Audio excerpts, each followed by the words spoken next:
Hello and welcome back to my channel. If you've not been here before, my name is Tracy Mayhew and I write contemporary romances set here in the UK and YA fantasy fiction based on myths and legends.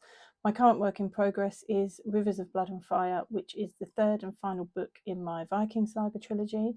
And I'm making good progress on that, if I do say so myself. I'm approaching the halfway mark, so that's a good point. I'm happy with that. But I'm not here to talk about my writing today. I am here to answer some questions in the author tag questions.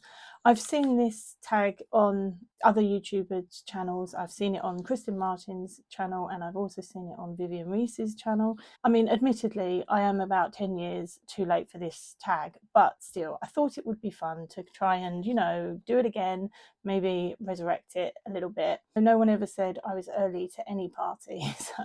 But anyway, let's crack on with the questions. So there's going to be 10 questions, and then I will tag a few authors at the end as well. So question number 1, where's your favourite place to write? Well, you're looking at it basically. This is my study. I love the vibe in here. It's calm, it's quiet. I've got my crystals over there. I've got crystals on my desk. It's kind of set up at the moment. Well, it's not at the moment because my desk is really messy. But when it's tidy, I have just a really nice kind of setup on my desk that I find really comfortable and really inspiring. So I am more than happy to write here in my office. Occasionally I might go to a library, but yeah, this is better for me because I've got a perfect chair for my back. I've got a cushion there and everything, and it's all just set up for me to just get on with the writing for the day without having to worry about chairs and comfort and all that kind of stuff. Question 2, coffee or tea? Well, I don't really drink either, not in the traditional sense, but I do like a good herbal tea, and I've got a lemon and ginger one here today. But I love anything with a bit of cinnamon in, or anything with citrus fruits, things like that. But yeah, I do not touch coffee at all, and I don't touch like tea in general. But yeah, herbal tea is exactly what I like. Favorite book of all time. Now this one's a little bit tricky because over the years I think that favorite book has changed depending on what season of life I'm in, but right now my favorite book is Skandha and the Chaos Trials. This is a book that has my heart. Any book from the Skandha series I love, but this one in particular, towards the end I was laughing, I was crying, I was feeling the whole spectrum of emotions, and what A.F. Stedman did in that book was just 100% perfect. So yeah, if you've not read the Skandha series, I highly recommend it, and Skandha and the Chaos Trials is the third book, I believe, in that series, and my absolute favourite of the series. Question 4, NaNoWriMo, yes or no? Well, it used to be a yes.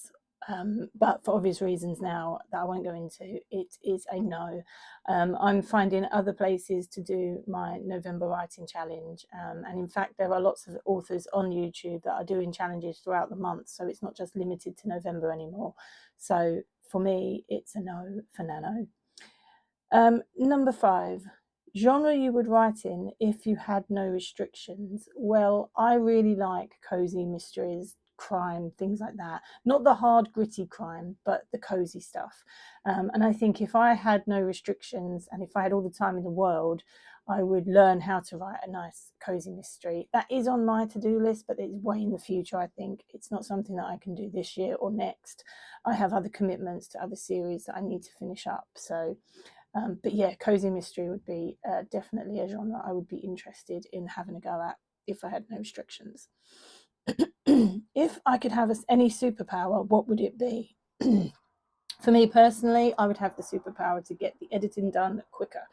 I don't know if this question is just superpowers in general or superpowers related to writing, but for me, I'm going to relate it to writing.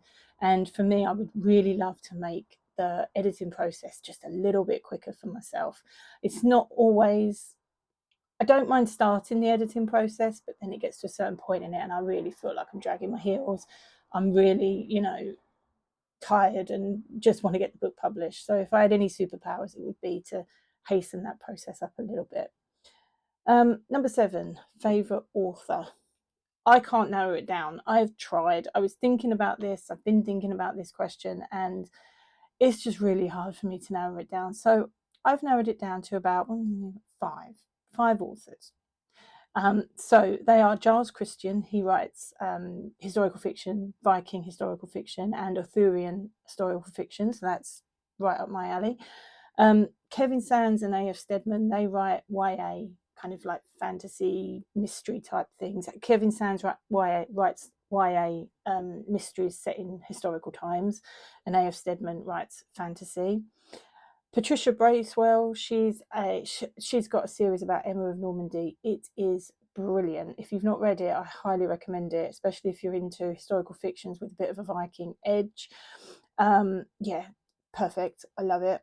And Shauna Lawless, she's a new author to me. I discovered her last year. I've been meaning to read her books of gods and the children of gods and fighting men, and I read that last year, and it was brilliant. Again, Viking links, historical fiction, but it's got like magic in it, so it's historical fantasy, and it's really good. And I'm hoping to complete the series, the trilogy, this year. So yeah, she's one of my newfound favorite authors.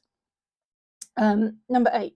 What kind of music do you listen to when you write? So this is easy. I don't generally listen to music, most of all because I end up listening to the music and not getting much writing done. If I'm really in a jam and I can't, and I need to focus, maybe if I'm working in a library, I might put some ear pods in. In that case, I would go to YouTube and I would find a playlist that, well, I found one the other day when I was working in the library called Avalon, and it was beautiful. It was lovely, and it really got me in the mood. And what I'll do is I'll link that down below as well if I can find it. So if you're interested, you can give that a little look as well. Number 9. If you could live anywhere, where would it be? Well, if you know me as an author, if you know me as a person, it's not going to come as any surprise. I'm going to say 2 places, and the first one would be the Lake District, and the second one would be Norway. The Lake District speaks to my romantic side, the fact that I like to get outdoors. Well, I can do that in Norway as well, but Norway speaks to my interest in Norse mythology, Viking history, all that kind of stuff. So they would be the 2 places I would like to live if I could live anywhere. And finally, number 10, what do you do when you get writer's block? Well, that's easy. I used to sit and try and work my way through it, but over the years I've learned that that is no good. You're just going to make it worse for yourself. So what I tend to do is I step away from the laptop, I step away from the keyboard, I get myself out and about. Maybe I go and pick up a book, maybe I take myself to somewhere new for a little while, maybe I go for a walk, anything to get myself detached from the problem. So yeah, I make a point of going somewhere without my laptop. I might take a notebook, because sometimes when I do this, I find that the ideas start to kind of trickle in again. They don't always, but I take a notebook with me, and then I'm writing the ideas down. And as I write, I start to just like kind of free write, and it takes away the whole pressure of the laptop and the blank page or the chapter that I'm working on, for instance. So that would be my best advice for writer's block. So that's it. I'm going to tag 3 authors today. I'm going to tag Emma Bennet, J.M. Celi, and Eloise Bahr. So I hope to see your videos and your author tags.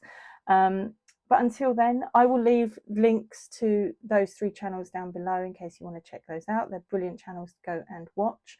If you don't already follow them, you can go and give them a follow as well. I will also leave the link to the Avalon playlist down below. I don't know if it was a playlist or just like a 3-hour music video, but either way, it was a really good one. So I'll leave that down below as well. And until next time, have a great week, and I will see you in the next video. Bye.